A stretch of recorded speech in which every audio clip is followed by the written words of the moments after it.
गहरी रात के आकाश के नीचे एक ठंडे पत्थर के आंगन में शिरोन, एमी और एल्जीन एक साथ सन्न रह गए। उनकी निगाहें नीचे भयावह दृश्य पर टिकी हुई थीं। ये क्या है? शिरोन ने कहा। वो गिस था। वो खून से लथपथ पड़ा था। उसका चेहरा गंदा और चोटिल था। उसकी आंखें बंद थीं। ऐसा लग रहा था कि बेहोश होने से पहले वो बस एक कमजोर सी आवाज निकाल पाया था। गिस, शिरोन ने सदमे में उसका नाम पुकारा। वो जल्दी से उसके बगल में घुटनों के बल बैठ गया और निराशा में उसे हल्के से हिलाया। गिस, उठो। गिस की कोई प्रतिक्रिया नहीं देखकर शिरोन ने देखा और अचानक पूछा, एक मिनट रुको, क्या वो सांस ले रहा है?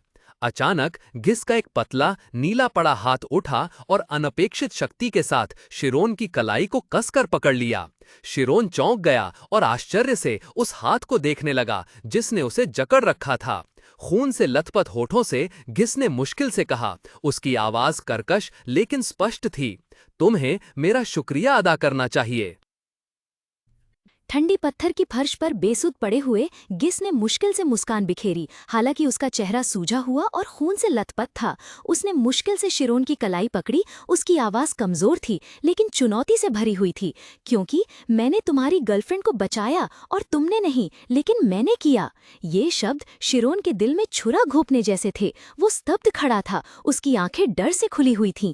गिस का हाथ शिथिल हो गया। उसकी पकड़ छूट गई। गिस! शिरोन निराशा से चीखा। गर्म आंसू उसके गालों पर बहने लगे। बाहर रात घेर आई। मूसलाधार बारिश एकांत घर पर बरस रही थी। सब कुछ धो रही थी लेकिन दुख को कम नहीं कर पा रही थी जो उमड़ रहा था।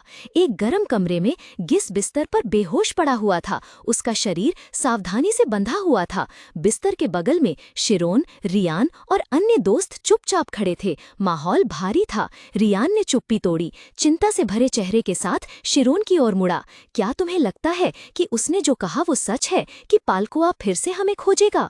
शिरोन ने जवाब नहीं दिया। उसकी निगाहें अभी भी गिस के सोते हुए चेहरे पर टिकी हुई थीं। उसका दिल गहरी चिंता से भरा हुआ था। कुछ घंटे पहले पूर्ण चंद्रमा की उज्जवल रोशनी में पालकुआ का रहस्यमयी महल एक चट्टान पर शान से खड़ा था जो अंधेरे और खतरे का आभास दे रहा था। अंदर पालकुआ एक ऐसे कमरे के बीच में खड़ा था जो कार्यालय और प्रयोगशाला दोनों जैसा था। उसका चेहरा गुस्से से भरा हुआ था और जब उसने उन लोगों के बारे में सोचा जिन्होंने उसे बाधित किया था तो उसके पीले दांत दिखाई दे रहे थे। उसके पीछे मंद रोशनी में सफेद लबादे पहने लोगों का एक समूह रसायनों और प्रयोगशाला उपकरणों के साथ कड़ी मेहनत कर रहा था। बच्चों ने मेरे कारोबार में खलल डाल दिया, पालकुआ बड़बड़ाया। उसकी कर्कश आवाज नफरत से भरी थी। मैंने इस बारे में ध्यान से सोचा है और मैं उन्हें इतनी आसानी से जाने नहीं दे सकता।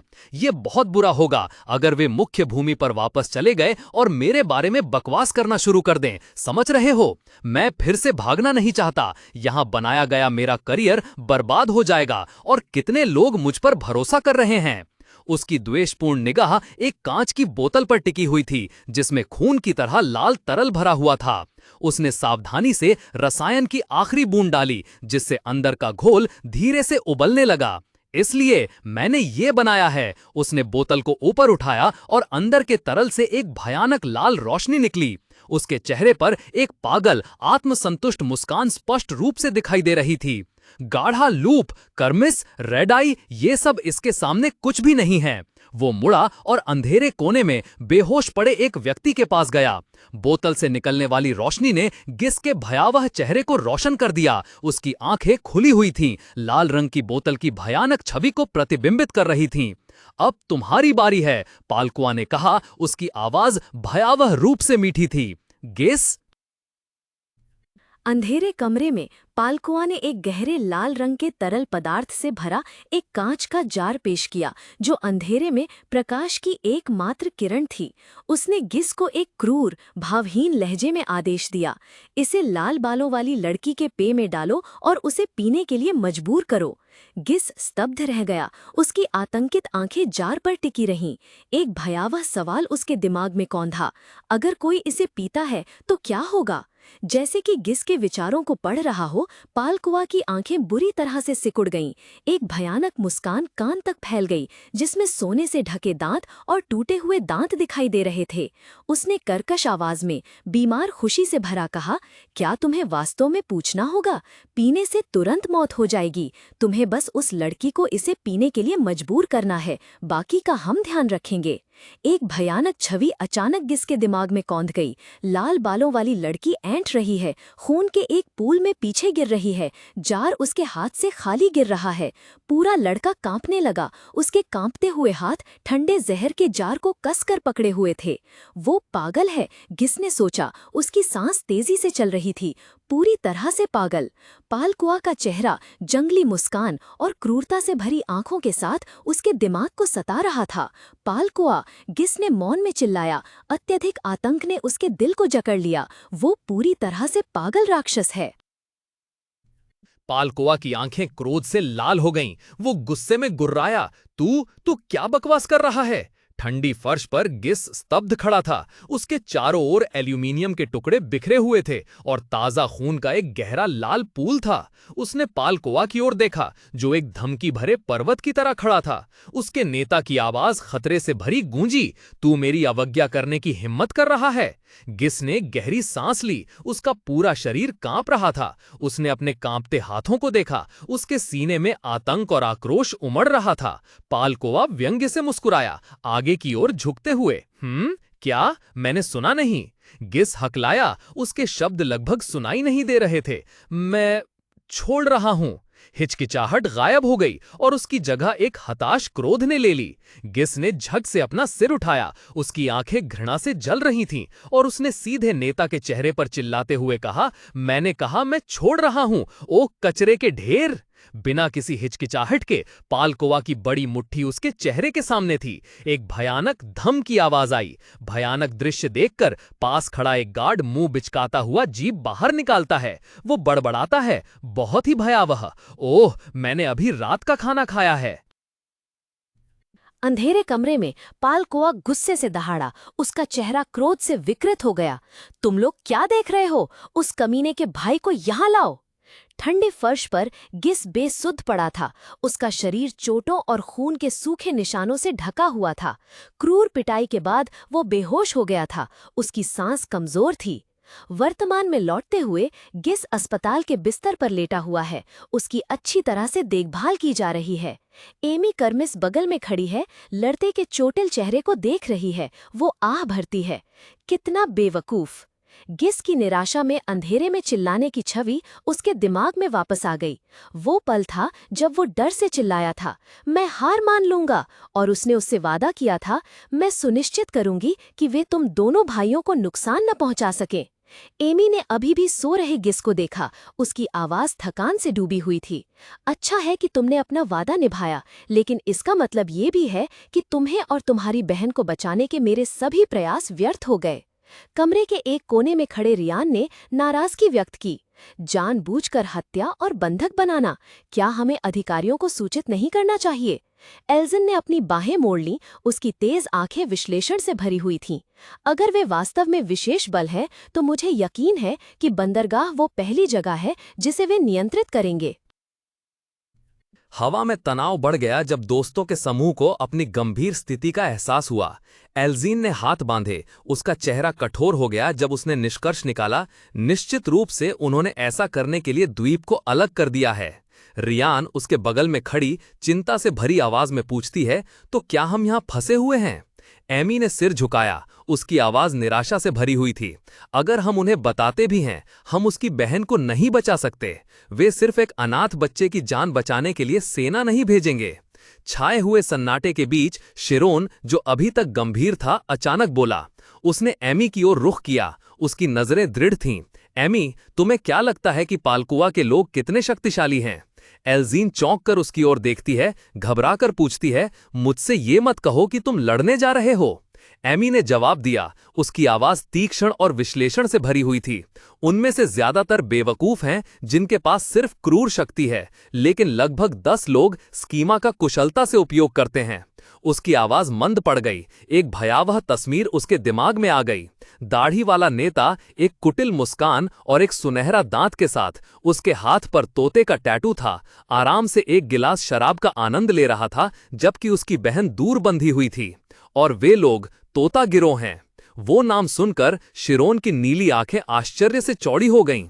तोता गिरोह, उसने कहा। शिरोन की प्रतिक्रिया को देखकर एल्जीन उलझन में पूछती है, क्या हुआ, क्या तुम उन्हें जानते हो? शिरोन ने जवाब दिया, उसकी नजरें तीक्ष्ण थीं। हाँ, जब हमारे स्कूल पर हमला हुआ।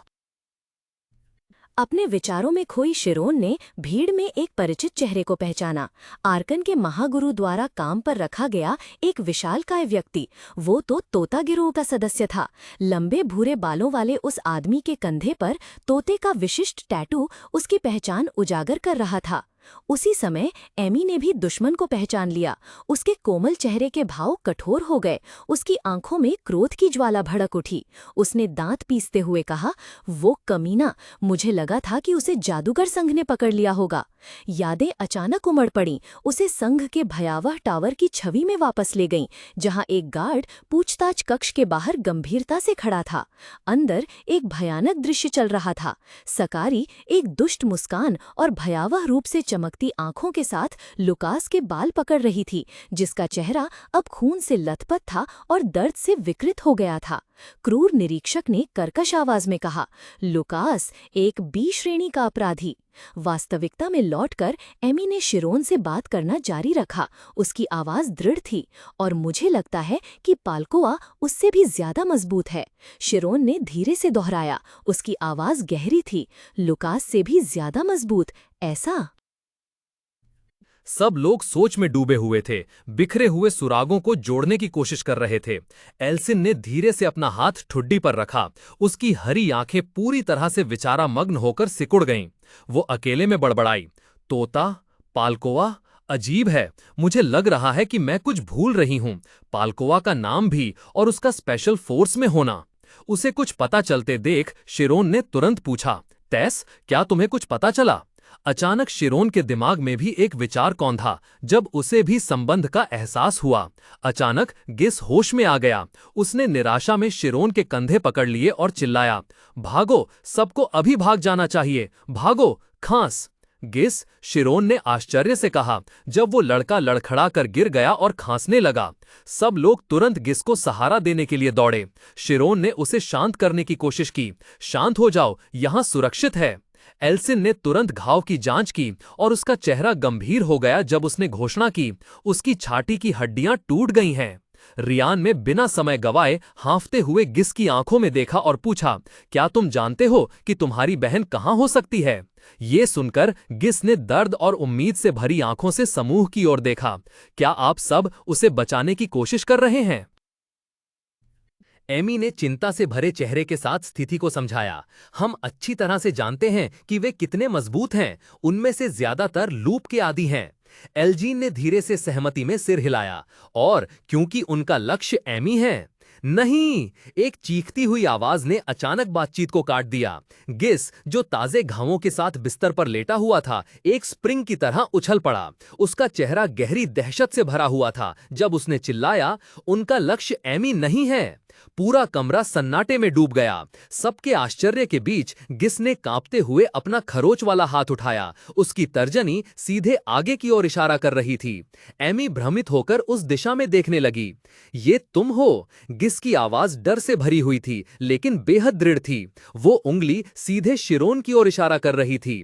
जादूगर हक्का बक्का रह गया। उसकी नीली आंखें फैल गईं। उसे विश्वास नहीं हो रहा था कि उसने क्या सुना था। ठंडे पसीने की एक बूंद उसकी कनपटी से नीचे लुढ़क गई। वो हकलाया, पाल्कोआ मुझे निशाना बना रहा है? वे नहीं, गिस ने शिरोन की बात काटते हुए चिल्लाया। उसकी आवाज में निराशा और भयानक निश्चितता थी। जिसने मुझे तुम्हें उसके पास ले जाने का आदेश दिया वो था। शून्य वातावरण में धातु की चमकदार ठंडी पिस्तौल की नली सीधे नीचे की ओर इशारा कर रही थी। हथौड़े के पीछे खींचे जाने पर एक सूखा क्लिक हुआ, चीरती हुई चुप्पी को तोड़ता हुआ। पलकोआ के माथे पर ठंडा पसीना बहने लगा। उसकी आंखें चौड़ी हो गईं जब उसने ठंडी धातु को अपने सिर पर महसूस किया तो भयानक डर का प्रदर्शन किया। सफेद कोट पहने हुए अपरिचित माफिया ने तोते गैंग के नेता के मंदिर पर पिस्तौल कसकर दबा दी। उसके चेहरे पर कोई भावना नहीं थी। दूर नहीं, गिस ठंडी जमीन पर फैला हुआ था। उसका चेहरा धुंधला था, उसके मुंह के कोने से खून रिस रहा था। वो और उसके दोस्त पूरी तरह से अभिभूत थे। काले सूट पहने बंदूकधारियों द्वारा नियंत्रित थे। गिस की आंखों में डर के बजाय एक अजीब तरह की दिलचस्पी चमक रही थी, क्योंकि उसने अपनी आंखों के सामने दृश्य देखा था। खिड़की के ऊपर से एक व्यंग्यात्मक आवाज आई, वाह, तुम वास्तव में एक असली गैंगस्टर की तरह दिखते हो पलकोआ।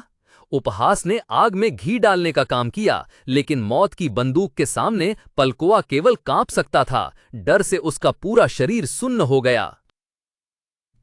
विशाल अंधेरे कमरे में चांदी की चांदनी विशाल खिड़की के फ्रेम से छन रही थी। पालकुआ ने ऊपर देखा और आश्चर्य से एक अटकी हुई आवाज में कहा, नेता? कैंग! खिड़की का शीशा टूटकर सैकड़ों टुकड़ों में बिखर गया। एक काला साया तीर की तरह अंदर घुसा। चांदनी में मार्सिया का शरीर पूरी शान और मौत के साथ दिखाई दिया। वो कमरे के बीच में उतरी। उसके चारों ओर तोते गिरकर दहशत में पड़े थे। एक पतला गोरा हाथ हवा में फैला, अधिकार से भरा हुआ। आखिरकार मैंने तुम्हें ढूंढ लिया। मार्सिया ने पालकुआ को जमीन पर पड़ा देखा। उसके शानदार कूदने के बाद उसके काले बाल उड़ रहे थे। तोते गैंग के नेता की नंगी पीठ पर एक जटिल पक्षी का टैटू दिखाई दे रहा था। मार्सिया ने लापरवाही से कहा, मानो कोई कहानी सुना रही हो।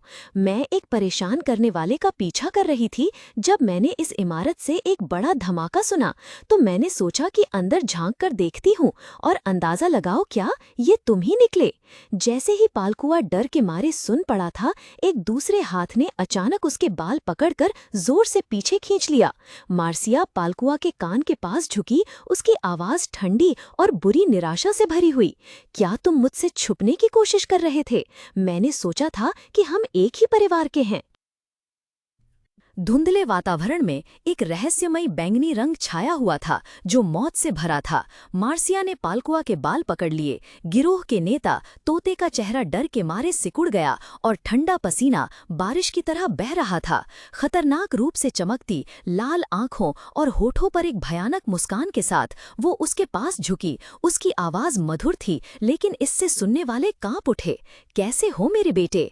यादें अचानक वापस आ गईं, एक पुरानी फिल्म की तरह धुंधली। मार्सिया की छवि एक काली पोशाक में एक धूल भरी सड़क पर चल रही है। फिर वह एक जीर्ण शीर्ण घर के दरवाजे पर दिखाई दी, खुशी से एक बैग पकड़े हुए। अंदर कमजोर बच्चों का एक समूह, जिसमें गिस भी शामिल है, एक हिंसक आदमी के शासन में कांप रहे हैं। उसका आगमन उद्धार की किरण जैसा था।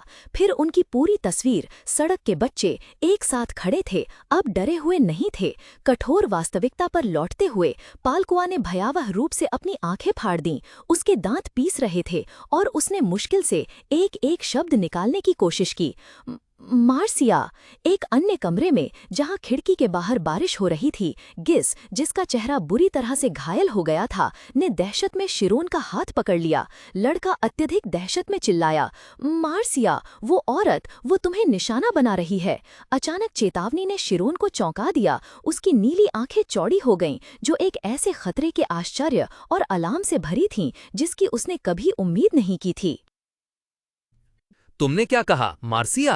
वो हैरानी और सदमे से भरी आवाज में बोला। तभी खिड़की के बाहर एक भयानक धमाका हुआ। गर्मी और दबाव से उसके सुनहरे बाल खड़े हो गए। प्रतिक्रिया देने से पहले एमी का मुंह खुला रह गया। डर से उसकी लाल आंखें फैल गईं। वो कुछ भी नहीं बोल पाई। पास ही में रियान ने जल्दी से एल्जाइन को अपनी बाहों में खींच लिया। दोनों के चेहरे पर हैरानी के भाव थे। यहां तक कि छोटे बच्चे गिस ने भी पीछे हटने पर चीख मारी। लेकिन इससे पहले कि कोई भी संभल पाता, एक चकाचौंध भरी रोशनी ने रात को चीर दिया और सीधे उनकी स्थिति पर गिर गई। विनाशकारी ऊर्जा फूट पड़ी। पूरा इलाका आग की लपटों में घिर गया। एक विशाल आग का गोला उठने लगा। इमारत की पूरी दीवार समूह और शिरोन के विस्मय के सामने पूरी तरह से फट गई।